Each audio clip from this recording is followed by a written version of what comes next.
Ever wondered what sets apart the best drivers from the rest? Let's explore the 10 signs that define a truly exceptional driver. Always use your turn signals and change lanes early.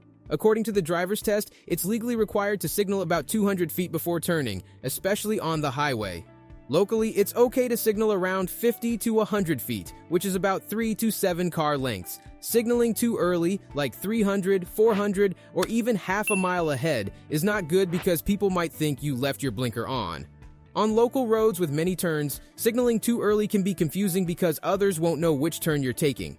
On the other hand, signaling at the last second is also not a good idea. It seems like the person is trying to be rude, thinking they can cut into your lane just because they flashed their signal for a split second. The most important thing when using turn signals is to let others know what you're going to do and to give them enough time to react. The second sign of a really good driver is something not many people know or do. It's about drivers of slower vehicles like big trucks or pickups towing things. When they're on a road with a dotted yellow line for better visibility, it's great when they move a bit to the right. When the line is solid yellow, they drive normally and we're not supposed to pass them. That's risky. But those who drive these big vehicles know they're not speedy and their size makes it hard to see around them. About 60% of them, more than half in my experience, actually do this thoughtful thing. When the line is dotted, they shift a foot or two to the right, almost to the shoulder. This helps me and others behind to see if it's safe to pass or not. It's a selfless and efficient way to drive because it allows those behind to overtake when needed. We really appreciate truck drivers and pickup owners who are aware of their vehicles and do this when the road markings suggest it. The third sign is using hand signals is a good way to show you're a skilled driver. Luckily, in the United States and many other countries, it's allowed. But in places like Australia, they banned hand signals, which doesn't make much sense. Hand signals are not just for showing which way you're turning, they're also helpful for giving warnings to other drivers. They're a really effective and safe way to communicate on the road. It's much better than the idea of having a public server where drivers can talk to each other because that would invade our privacy and probably turn into a mess. Hand signals work well because we don't all have radios to talk to each other, and shouting doesn't work with all the noise on the road. No matter how fast you're going or how loud it is, a hand signal is a quick and clear way to say, "This is what's happening." Whether it's telling someone to merge, waving traffic to go, or warning about sudden stops, hand signals are reliable. Just remember not to be too nice, like letting someone go on a 2-lane road where you can only stop one lane, not both. A sign that you're a good driver is using slow car pull-offs, especially if you live in a hilly area like Georgia. In places with lots of mountains, there are specific areas called slow car pull-offs. These spots are marked for slower drivers to let faster ones pass. During autumn, some drivers become leaf gazers, who go really slow just to enjoy the changing leaf colors. This can be annoying, especially on roads that delivery trucks like UPS and FedEx also use. Driving below the speed limit, especially on commercial roads, can hold up people who are trying to get to work. It's important for good drivers to use slow car pull-offs when they notice a line of cars behind them. If you're causing a traffic jam, it's a sign that you need to pull over and let others pass. It's not about ego or being territorial, it's about being considerate to those who are on the road for work or other important reasons. So if you're a driver who uses slow car pull-offs, you're doing a good job, and it's a skill that helps everyone share the road more smoothly. Another fantastic sign is being a good driver means being considerate of motorcyclists and cyclists on the road. Most of them follow the rules and ride safely. Just because you've had a few unpleasant encounters doesn't justify endangering their lives. It's surprising to see kind people transform into aggressors when sharing the road with a cyclist or motorcyclist. Remember, you're in a much larger vehicle and they're fellow human beings. Even if they make mistakes, it doesn't give you the right to harm them. When we come across reckless drivers, we choose not to engage. We let them pass, recognizing that we don't know what challenges they might be facing. The same applies to motorcyclists. Share the road, pay attention, and appreciate the majority who follow the rules. It's similar with cars. Some drivers are careless, but we don't notice as much because there are so many cars. With fewer motorcycles and cyclists, negative experiences stand out more. It's unfortunate how easily human psychology can be manipulated, leading to unfair biases against a minority on the road.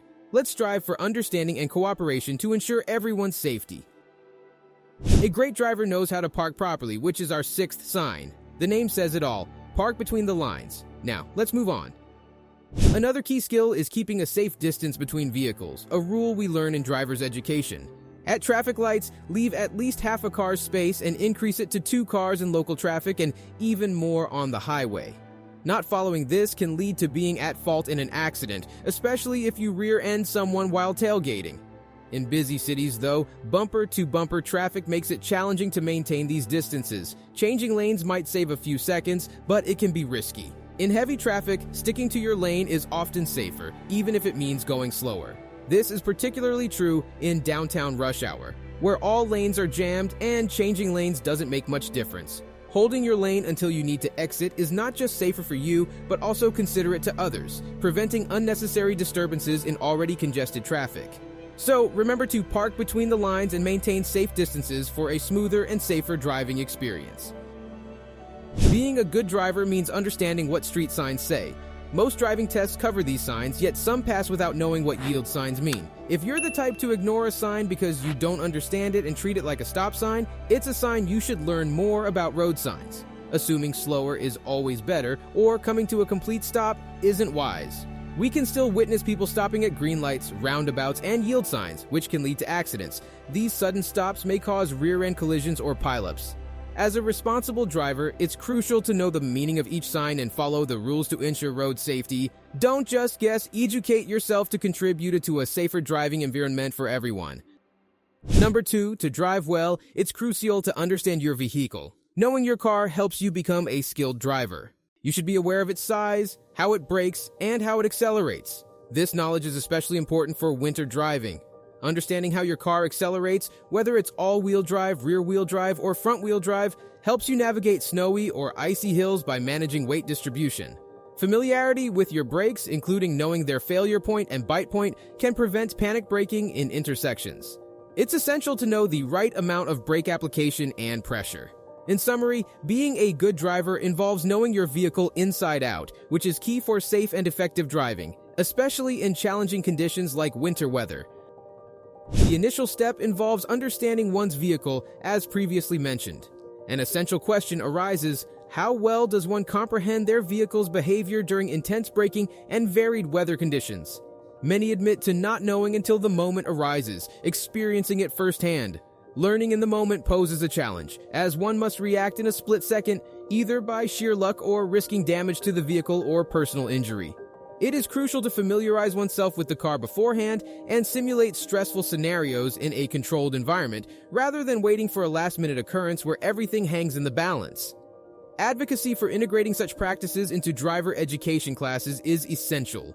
Alternatively, parents can personally instruct their children, bypassing the need for expensive driver's education. Drawing from personal experience, a father utilized an abandoned school parking lot, offering a spacious and safe setting for practical lessons, reaching speeds of up to 40 miles per hour without any potential hazards. People need to understand the limits of their actions, whether it's accelerating too hard or braking abruptly. Spinouts can occur if there's an overcorrection in these situations. The key is maintaining control by moderating input and keeping a steady hand, especially in challenging moments. It's crucial to familiarize oneself with the handbrake and emergency brake beforehand. Practicing its use in a parking lot can help one get used to the sensation, as it operates differently from the regular brake. Avoid discovering its function during an actual emergency. Practice using it several times before such a situation arises to prevent panic when the car starts sliding or the steering wheel shakes. Don't forget to subscribe to the channel for more informative content on safe driving practices and emergency preparedness.